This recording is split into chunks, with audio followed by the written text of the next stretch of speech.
In September 2025, the heavens will put on a display unlike anything we have seen in years. A blood moon will rise, bathing the sky in crimson light, while a solar eclipse darkens the earth in the same season. To some, these are simply rare celestial wonders, predictable cycles of nature charted by astronomers decades in advance. But to others, they are signs, cosmic warnings written long ago by prophets who spoke of days when the moon would turn to blood, when the sun would be blotted out, and when rivers that once nourished empires would dry to dust. The world is watching, and believers everywhere are asking, are these events a coincidence of timing? Or are we witnessing the unfolding of prophecy right before our eyes? The Bible has always pointed us to the heavens. In Genesis, God declared that the lights in the sky were set for signs and for seasons. They are not merely ornaments in space, but divine markers, measuring time and carrying messages from the Creator to mankind.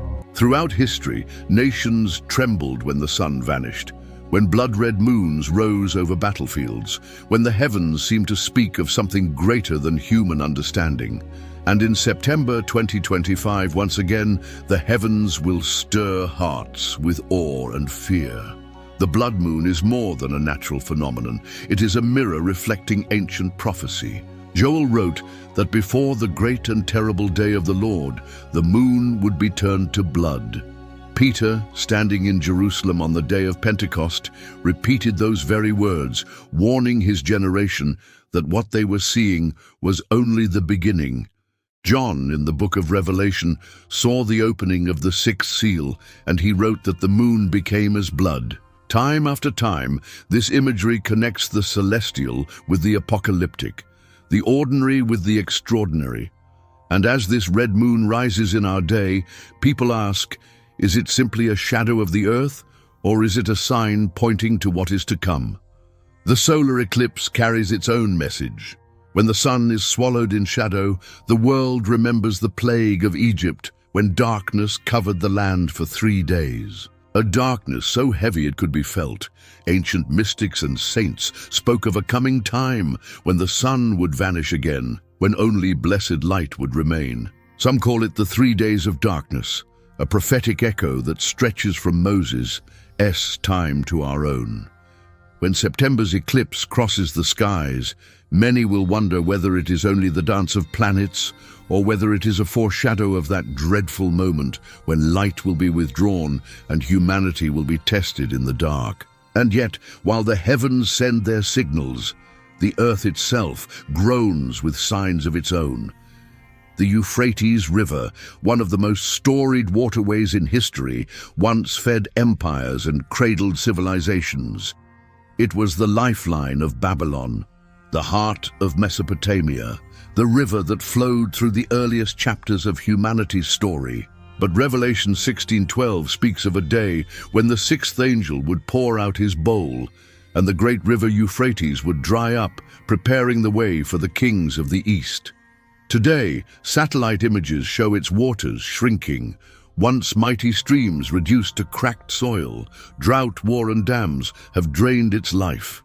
Farmers walk across dusty beds where boats once sailed, and prophecy watchers cannot help but notice how closely this mirrors John's vision written almost 2,000 years ago. But the question remains, why does it matter if the Euphrates dries? The answer lies not only in geography, but in strategy. For centuries, the river stood as a natural barrier, a dividing line that armies could not easily cross. If it is gone, the way opens for the great armies of the East, nations stirred by unclean spirits, gathered for the final war the Bible calls Armageddon. The prophets saw a time when kings from the East would march, when nations would gather to the Valley of Decision. With every drop of the Euphrates that disappears, the stage for that gathering is being prepared. One sign alone may be dismissed as chance. But when the heavens and the earth begin to echo the same message, when the moon turns red, when the sun darkens, and when rivers dry in the very lands of prophecy, the pattern becomes difficult to ignore. Prophecy has always been layered, its fulfillment rippling across time. The blood moon of Joel, the darkened sun of Amos, the dried river of Revelation. Each is a thread. And in September 2025, those threads weave together in a tapestry that stirs the hearts of those who are awake, those who are watching, those who remember the words spoken long ago. Science will tell us these things are natural, and in one sense they are. Blood moons follow cycles, eclipses follow orbits, rivers ebb and flow with climate and politics. But prophecy is about timing. It is about when these signs arrive, and what else is happening in the world when they do. And what else is happening now? Wars and rumors of wars, famines spreading across nations, earthquakes shaking the ground, technology advancing to the point where no man can buy or sell without it, Israel restored as a nation after centuries in exile, and alliances rising that mirror the very coalitions spoken of by Ezekiel and John. All these things converge in our generation, making the heavens above and the earth below more than a coincidence. They become confirmation. And so, the world stands at a threshold. The year 2025 is not yet the end, but it may be a rehearsal, a foreshadow, a signpost pointing toward the greater storms ahead. Watchmen in ancient times stood on city walls, scanning the horizon, sounding the alarm when danger approached. Today, modern watchmen raise their voices again, warning that when the sky turns red, when the sun turns black, when rivers turn to dust, history is not random. It is ordered, orchestrated, foretold.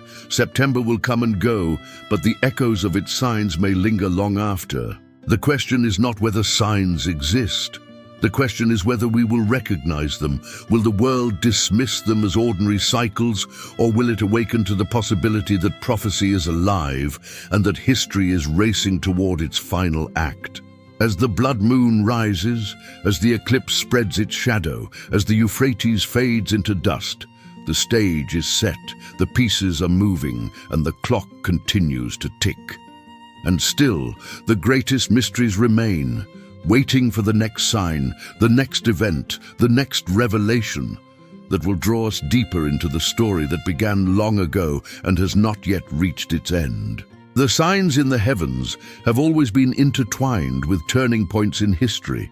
Blood moons and eclipses often coincided with great shifts, wars, the rise and fall of empires, the scattering and regathering of nations. Historians point to 1492, when a series of lunar eclipses accompanied the expulsion of the Jewish people from Spain and the discovery of a new world across the sea. Centuries later, in 1948 and 1967, during the rebirth of Israel and the Six-Day War, clusters of blood moons marked those extraordinary moments. Whether coincidence or design, the pattern remains. When the moon turns red, history trembles. And now, September 2025 prepares to join that timeline. Darkness has always carried meaning in Scripture. When Jesus hung on the cross, the Gospels record that darkness covered the land from the 6th hour to the 9th. It was as though creation itself mourned, the sun refusing to shine on the death of the Son of God.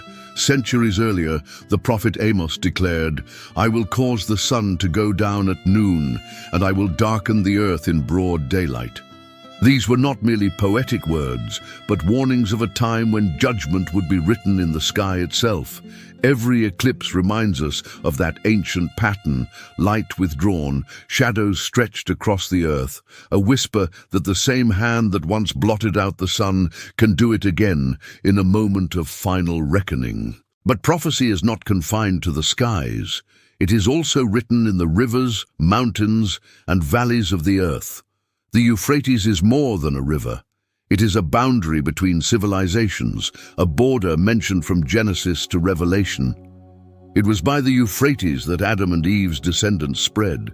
It was by the Euphrates that mighty Babylon rose in defiance of God. Jeremiah spoke of Babylon's destruction and tied it to the river that ran through it.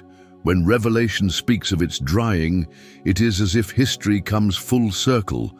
What once gave life to rebellion will one day prepare the stage for its final defeat. Some scholars point to how the Euphrates connects with modern politics. Turkey, Syria, Iraq, and Iran all depend on it. Dams have been built upstream, controlling its flow, causing nations downstream to suffer. Farmers in Iraq cry out as their fields turn to desert. Livestock die, villages empty, and governments argue over dwindling resources. At the same time, Revelation describes demonic forces stirring up kings and nations, leading them to war. Could the very conflicts over water and land rights be part of the larger tapestry preparing the world for a confrontation unlike any before? The Euphrates is no longer a distant river in ancient texts. It is a headline in modern news. And while rivers dry, technology rises. The prophets never used our words for microchips or digital currency, but they warned of a system where no one could buy or sell without a mark. Today, biometric scans, digital IDs, and cashless economies move humanity closer to what was once only imaginable. When these systems combine with global unrest and celestial signs, prophecy feels less like a distant vision and more like a blueprint unfolding. The moon may turn red, the sun may vanish, rivers may dry, but the infrastructure of control is also being laid brick by digital brick, preparing the way for the figure Revelation calls the beast. The ancients feared eclipses, but today most shrug at them. And yet even in modern times, when the skies behave strangely, people grow uneasy. Solar eclipses have been linked in memory to assassinations, earthquakes, or wars that followed. Superstitions resurface. People search the internet for meaning. It reveals a truth as old as time. Humanity cannot escape its sense that the heavens are speaking. For thousands of years, prophets, sages, and even kings interpreted the skies. Nebuchadnezzar consulted his magicians when omens appeared. The Magi followed a star across deserts to find a newborn king. And today, though we couch it in scientific terms, the question remains, are these signs random, or are they messages woven into creation? The connection between 3 days of darkness and the modern eclipse deepens when we look at prophecy from different traditions. In some accounts, it is said that during those 3 days, the faithful would be protected while the wicked would face judgment. The parallel to the Passover is unmistakable when Israel remained safe in their homes while judgment passed over Egypt. If September's eclipse is even a shadow of that coming event, then we are being reminded that deliverance and judgment often arrive side by side, light for some and darkness for others. There are also whispers from apocryphal writings, books outside the standard canon, that speak of cosmic upheavals. Ancient Jewish texts describe stars falling, heavenly bodies trembling, and cosmic signs accompanying divine intervention. The Book of Enoch describes luminaries moving out of their appointed places as a warning of coming judgment. If such texts are echoes of truth, then September events are part of a larger cycle of celestial messages that began long before and will continue until the final day. Consider too the symbolism of blood itself. A blood moon is not merely red light refracted through the atmosphere. To the human eye, it looks like a celestial wound, the moon bleeding across the sky. Blood has always been central to covenant. Blood on the doorposts in Egypt, blood on the altar in the temple, blood shed on Calvary. When the moon turns blood red, it recalls that covenant, reminding us that history itself is written in sacrifice and redemption. It is as if the heavens are bearing witness to the same truth carved into Scripture, that without blood there is no atonement, and without atonement, judgment must come. As September 2025 approaches, these layers converge: history, prophecy, astronomy, politics, and theology. The stage is global, the signs are visible to all, yet the interpretations vary. Some dismiss them as ordinary, others see them as extraordinary, and still others sense that something larger is at work, that the timing is not accidental, that the alignment of sky, land, and spirit is too perfect to ignore. The world stands at a threshold where fear and faith collide, where the natural and supernatural overlap, and where prophecy is no longer a distant word, but a present reality. There is a mystery in how the heavens and the earth mirror one another. When kingdoms rise, signs often appear in the sky. When empires collapse, strange occurrences unsettle the natural order. The Romans recorded eclipses before the deaths of emperors. Ancient Chinese astronomers etched blood-red moons into their chronicles as omens of war. Indigenous peoples across continents saw lunar eclipses as cosmic battles, the moon under attack. Though separated by oceans and centuries, cultures agreed on one thing. The skies were not silent. They were a stage where unseen powers left their fingerprints. And when prophecy enters that stage, the ordinary becomes extraordinary. The natural becomes supernatural. The Euphrates itself tells stories buried in time. Along its banks once stood the Tower of Babel, humanity's first collective rebellion. There mankind sought to build a gate into the heavens, a symbol of defiance, and it was there that God confused their languages and scattered them. The same river that nourished gardens and fed cities also became the backdrop of judgment. Later, Babylon rose to power by the Euphrates, boasting of its glory, only to be conquered when its river gates were diverted by the Persians. Cyrus, king of Persia, marched through the dried riverbed and captured the city in a single night. It is no coincidence that Revelation points to this river drying again. It is the cycle repeating, history echoing forward. A reminder that what happened before can happen again, only on a scale far greater. And when we speak of the 3 days of darkness, we cannot ignore how many times in Scripture God used darkness as a dividing line. In Egypt, when darkness covered the land, the children of Israel still had light in their dwellings. On the day of the crucifixion, when the earth quaked and the veil of the temple was torn, the darkness testified that creation itself responded to the Creator's suffering. Isaiah foresaw a day when the sun would be ashamed and the moon confounded at the presence of the Lord. Darkness, then, is never just absence. It is a canvas for revelation, a veil that hides judgment from some and reveals glory to others. There are also warnings from the prophets about the shaking of both heaven and earth. Haggai wrote that God would once more shake not only the nations, but the heavens themselves. When earthquakes rumble beneath our feet and celestial bodies shift above our heads, these are not disconnected. They are part of the same message. Creation groans, nations tremble, and prophecy advances.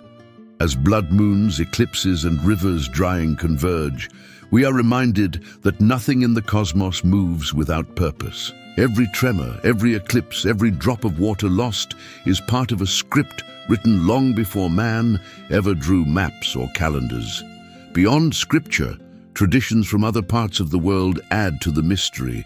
The Mayans charted celestial cycles with astonishing precision, and their records tied cosmic events to world ages ending and beginning again. Ancient Hindu texts speak of yugas, great cycles where darkness increases before light is restored. The Norse spoke of Ragnarok, when the sun would be swallowed by a wolf, plunging the world into darkness before renewal. Though these are not biblical prophecies, their resonance with the idea of blood moons, eclipses, and cosmic upheavals shows that deep in the human heart lies an awareness that the heavens announce turning points in history. When every culture carries echoes of the same theme, can we truly say it is random? The number 3 itself carries weight in biblical patterns. 3 days Jonah spent in the belly of the great fish, a shadow of the 3 days Christ spent in the grave before rising. 3 times Peter denied, and 3 times he was restored. The 3 days of darkness in Egypt stand as a sign of separation before deliverance. When mystics speak of 3 days of darkness in the end, they are tying into a rhythm God has always used, a cycle of death, waiting, and resurrection. September's eclipse, though brief, reminds us of that rhythm. A moment of darkness, then light returns. But each foreshadow whispers of a time when the cycle will not simply be symbolic, but climactic. Even the stars themselves may hold messages. The constellations, once seen as the heavenly scroll, have been used by God before. The Magi followed a star to find the Messiah. Revelation 12 describes a woman clothed with the sun, the moon under her feet, and a crown of 12 stars on her head. A vision that many believe ties to astronomical alignments in the skies. Some researchers suggest that celestial events in 2025 and beyond mirror those descriptions again, aligning with the season of blood moons and eclipses. If the heavens are indeed a scroll, then perhaps in our day that scroll is being unrolled once more and humanity is being invited to read its message. Meanwhile, on Earth, kingdoms are shifting. Alliances rise in the east, military technologies advance, and global tensions simmer at a boiling point. Revelation's prophecy of kings of the east marching once seemed distant. But now railways, highways, and military routes across Asia make it possible in ways the ancient world could not imagine. The drying Euphrates, then, is not only symbolic, it is strategic. What was once a barrier is becoming a pathway, and prophecy watchers cannot help but notice that infrastructure, politics, and prophecy are intersecting at the same place and time. And there is still more to consider. Jesus warned that in the last days, men's hearts would fail them for fear of what is coming upon the earth. Fear is as much a sign as war or famine. When people look at the sky and feel dread, when rivers dry and panic spreads, when economies shake and uncertainty reigns, prophecy is already being fulfilled in the human heart. The alignment of signs is not only external, it is internal, awakening fear, hope, and urgency in the souls of men. And so, as September 2025 draws near, the pieces seem to align in a way that demands attention. A blood moon will rise, echoing the words of Joel, Peter, and John that the moon would turn to blood before the day of the Lord. A solar eclipse will spread its shadow across nations, reminding us of Egypt's plague, of Calvary's darkness, and of the ancient warnings of 3 days when light would vanish. At the same time, the Euphrates River, cradle of civilization and boundary of empires, shrinks toward nothing, just as Revelation foresaw, preparing the way for kings from the east. These are not isolated signs. They are threads woven together through centuries of prophecy, history, and tradition. From Babylon's fall, when the river was diverted, to Israel's rebirth, marked by blood moons, to the crucifixion where the earth itself grew dark. Every moment in the past becomes a shadow pointing toward the future. And now, our generation witnesses the same themes converge once more. The heavens are speaking, the earth is shifting, and prophecy is echoing louder than before. The signs are not merely cosmic, they are also personal. They remind us that time is moving forward, that the story written long ago is still unfolding, and that the choices of men and nations are guiding history toward its final chapters. For some, these signs are warnings. For others, they are confirmations. And for all, they are a call to watch, to be awake, and to understand that what happens above and below is no accident. When the moon turns red, when the sun is swallowed, when the rivers dry, when nations tremble, and when hearts grow faint with fear, we are not witnessing random events. We are witnessing a convergence, a pattern, a tapestry, woven by the same hand that set the stars in the heavens and the rivers in their courses. September 2025 may be remembered as a month of wonder, or as a month of warning. Either way, its signs cannot be ignored. The question is not whether prophecy is real, but whether we will see it. The heavens and the earth cry out together, pointing forward to what is still to come. And as one sign passes, another rises. As one prophecy unfolds, another waits. The story is not finished. The clock has not stopped. The great mystery is still being written. And the next chapter is about to begin.